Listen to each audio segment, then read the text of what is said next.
Vahetult ennem jõule laekus Euroopa Liidu komisjonist kõikidele riikidele oluline ettepanek ja see ettepanek on siduv, seda seoses autoturuga. Nimelt on nüüd puhtalt elektriautodel ülemineku kriteeriume korrigeeritud. Teadaolevalt juhtub see kõik aastaks 2035. Siin muutusi ei ole.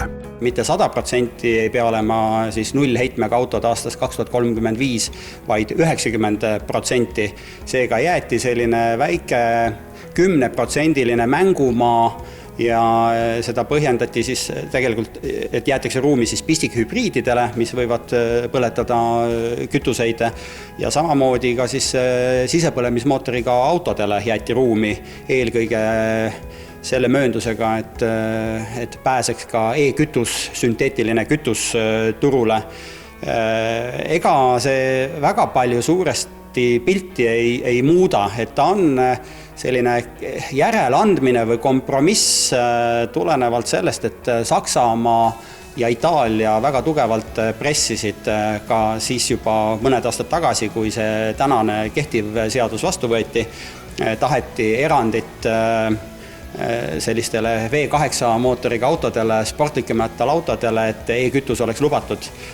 Et ega see ei pidurda nüüd üleminekut elektriautodele, sest 90% ikkagi peab 35. aastal olema täiselekter, mida tohib müüa ja 10% siis ainult on see mööndus tehtud.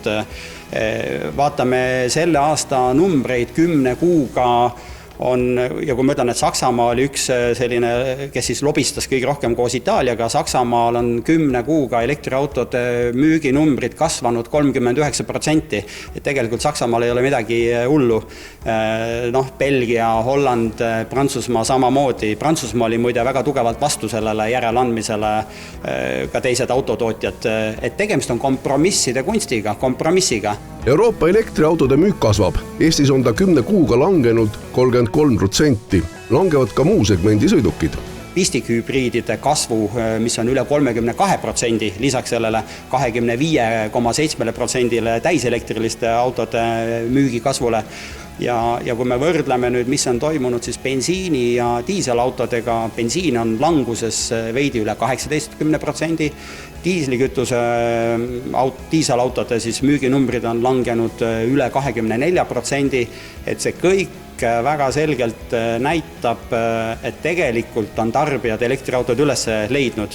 Ja kui ma olen neid ka omamiskulude analüüse teinud, siis ka need räägivad ise enda eest, et kes on ikkagi selle sammu teinud ja kui ma olen ka tarbijatega rääkinud, siis nad ütlevad, et ei mitte mingil juhul ei mingisugust tagasi käiku bensiini diisli peale, sest omamiskulud on lihtsalt elektriautol nii palju soodsamad. Kas see võib ikkagi nii olla, et Euroopa autotootjad ei jõua Hiina ehk eelkõige Hiina sellisele turmtulele, mis on elektriautode turul toimunud, lihtsalt vastu seista praegu ja paluvad natukene ikkagi leevendust, et saaksite natukene oma tootmisi korrastada ja võib-olla võimsamalt edasi liikuda? Jah, sa vajutasid täiesti õigele nupule, et põhiprobleem on Euroopa autotööstusel see, et on liiga palju pandud rõhku just kallimatele elektriautode turule toomisele, suurtematele elektriautode turule toomisele ja on jäetud tahaplaanile väikeklassi autod, mis päriselt oleksid siis ikkagi massidele mõeldud.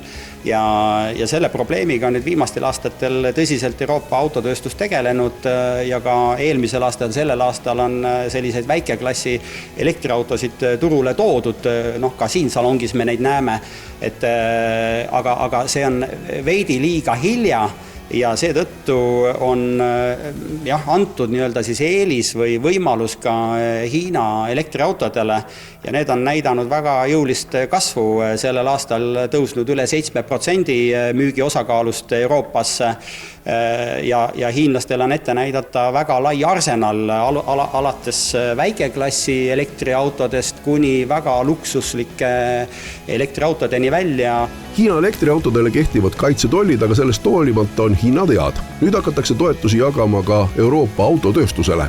Akude tootmist Euroopas arendada, sinna antakse jõuliselt rahaline süst, seega ma ütlen, et miski täna enam ei pidurda, kui hea džinn on pudelist välja lastud, siis seda enam pudelisse ei pane tagasi ja elektriauto on see hea džinn. See, mis sul siin käe all on selline kodulaadija, see saab meil olema ilmselt kõigile päris omaks ja miks mitte juba mõelda selle peale? Absoluutselt, selle laadija hea näide on ka see, et 27. aastast Euroopas rakendub kohustus paigaldada ainult V2G võimekusega laadijaid. Ja ka need autod siin, võtame Hyundai Ioniq 6, Hyundai Ioniq 5, selja taga meil on Hyundai Ioniq 9, kõikidel nendel autodel on V2G tegelikult võimekus olemas.